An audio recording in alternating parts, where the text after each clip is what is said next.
সবাইকে আমন্ত্রণ জানাচ্ছি হৃদিতা শেহরিনে।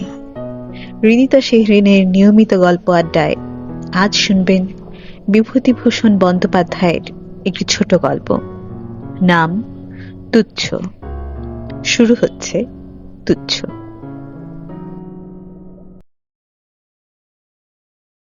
আমি সকালে উঠে বসে কাগজপত্র নিয়ে ঘাঁটছি, এমন সময়ে একটি 13-14 বছরের ছোট মেয়ে রাঙা শাড়ি পরে আমাদের বাড়িতে এসে ঢুকলো।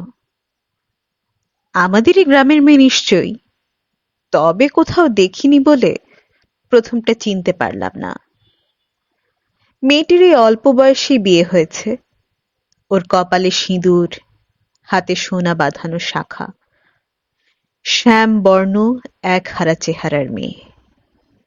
মুখখানি বেশ ঢলঢলে, চোখ দুটি বেশ বড় বড়, কানে দুটি সোনার দুল।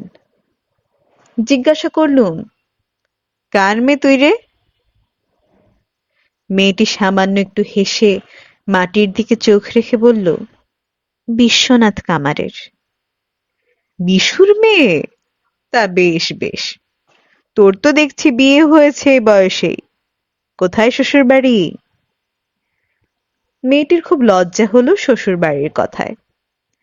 সে মুখ অন্যদিকে ফিরিয়ে বললে, নারায়ণপুর। কোন নারায়ণপুর? ঘিবে নারায়ণপুর? হ্যাঁ। কতদিন বিয়ে হয়েছে? এই ফাল্গুন মাসে। শ্বশুর বাড়ি থেকে এলি কবে? পরশুই এসেছি কাকাবাবু। আচ্ছা বেশ, যা বাড়ির মধ্যে যা। গ্রামের মেয়ে বাপের বাড়িতে এসেছে, এ পাড়া ও পাড়ায় সব বাড়ি ঘুরে ঘুরে বেড়াচ্ছে। বড় স্নেহ হলো খুকিটির উপর। এই গ্রামেরই মেয়ে, আহা। কিন্তু খানিকক্ষণ পরে বাড়ির মধ্যে ঢুকে দেখি মেয়েটি মাঝের ঘরে মেঝেতে চুপ করে বসে আঁচল নিয়ে নাড়ছে। কেউ ওর দিকে মনোযোগ দিচ্ছে না, কেউ ওর সঙ্গে কথাও বলছে না। প্রথম প্রথম হয়তো বা কথা বলেছিল মেয়েরা, কিন্তু এখন আর ওর কাছাকাছি কেউ নেই। ও একাই বসে আছে। কামারদের মেয়ে তো, তার সঙ্গে কে কথা বলে এতক্ষণ? আমায় দেখি মেয়েটি বললে, কাকাবাবু, ও কিসের ছবি? ওখানা? ওখানে আমার ফটো। আপনার ছবি? মেয়েটি ফটো কথাটা বোধহয় বুঝতে পারেনি। বললুম, হ্যাঁ, আমারই ছবি। কে করেছে কাকাবাবু? মেয়েটি এতক্ষণ বিস্ময় ও প্রশংসার দৃষ্টিতে ঘরের দেয়ালের কতকগুলো ফটো, সিগারেটের বিজ্ঞাপনের মেম সাহেব, ক্যালেন্ডারের ছবিগুলোর দিকে চেয়ে চেয়ে দেখছিল। পল্লীগ্রামের ঘরের দেওয়ালে অবনীন্দ্রনাথ, নন্দলাল, যামিনী রায় বা রেমব্রান্ডের ছবি টাঙানো ছিল না। ও মেম সাহেব কি করছে কাকাবাবু? সিগারেট খাচ্ছে। ও মা, মেয়ে মানুষে সিগারেট খায়? মেম সাহেবেরা খায়। দেখেছিস কখনো মেম সাহেব? হুম। কোথায়? রানাঘাট স্টেশনে। আড়ংঘাটা যাচ্ছিল যুগল কিশোর দেখতে, তাই দেখি রেলগাড়িতে বসে আছে। সাদা ধপ ধপ করছে একেবারে। দেখলুম ও একা বসে থাকলেও দেয়ালের ওই অকিঞ্চিতকর ছবিগুলো দেখে বেশ আমোদ পাচ্ছে। আরো প্রায় ঘন্টা খানেক পরে আমি আবার ঢুকলুম ঘরে কি একটা কাজে। মেয়েটি সেখানে ঠায় বসে আছে, সে একইভাবে। ওকে কেউ গ্রাহ্য করছে না। তাতে ওর মনে দুঃখ নেই, দিব্যি একা একা বসে আছে, চলেও যায়নি।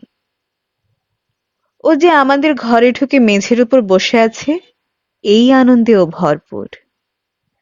দিব্যি লাল রং দেওয়া মাজা ঘষা মেঝে, ঘরের বিছানা আসবাবপত্র দামি নয়, কিন্তু পরিষ্কার পরিচ্ছন্ন। দেয়ালে যে শ্রেণীর ছবি সে তো বলাই হলো। একখানা টেবিল আর একটা চেয়ারও আছে। টাটার টেবিল ল্যাম্প আছে একখানা, কতকগুলো মাটির পুতুল, যেমন গণেশ জননী, গরু, হরিণ, টিয়া পাখি প্রভৃতি, সব একটা কাঠের তাকে সাজানো আছে। গৃহসজ্জার এই সামান্য রূপই ওর চোখে আশ্চর্য ঠেকেছে। খুকির চোখ দুটো দেখলেই তা বেশ বোঝা যাচ্ছে। আমার কষ্ট হলো, ওকে কেউ আদর করে ওর সঙ্গে দুটি কথা বলছে না। ও সেটা আশাও করেনি। আমাদের গ্রামে তেমন ব্যবহার কামার কুমোরদের সঙ্গে কেউ করে না। ওরা ঘরে ঢুকে বসতে পেরেছে, এতেই ওরা অত্যন্ত খুশি। আমি তখন তেল মেখে নাইতে যাব। নারকোল তেল আজকাল আর পাওয়া যায় না বলে বাড়ির মেয়েদের ফরমাস মতোই গন্ধ তেলের বোতল আসে দোকান থেকে। হেন কল্যাণ তেন কল্যাণ কি কি সব নাম। সেই তেলের বোতল থেকে তেল বার করে মাথায় মাখছি, দেখি ও চুপ করে চেয়ে আছে। আমি বললাম, গন্ধ তেল একটু মাখবি খুকি? মেয়েটা অবাক হয়ে গেল। এমন কথা কেউ ওকে বলেনি, কোনোদিনই বলেনি। কোনো ব্রাহ্মণ বাড়ির কর্তা সে তো বাদই দিলুম। বললে, হ্যাঁ, আয় এদিকে সরে আয় দেখি মা।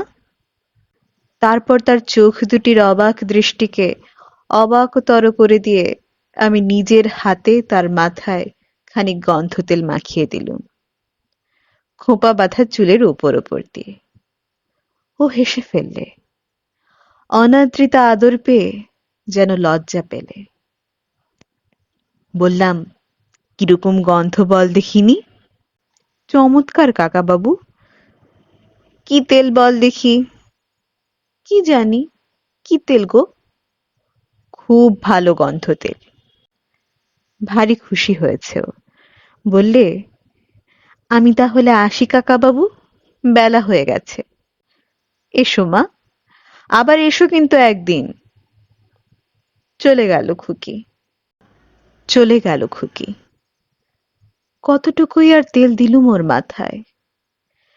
কিন্তু কি আনন্দ আমার স্নান করতে নেমে নদী জলে। উদার নীল আকাশে কিসের যেন সুস্পষ্ট সৌন্দর্যময় বাণী, অন্তরে ও বাইরের রেখায় রেখায় মিল। চমৎকার দিনটা, ভারী সুন্দর দিনটা।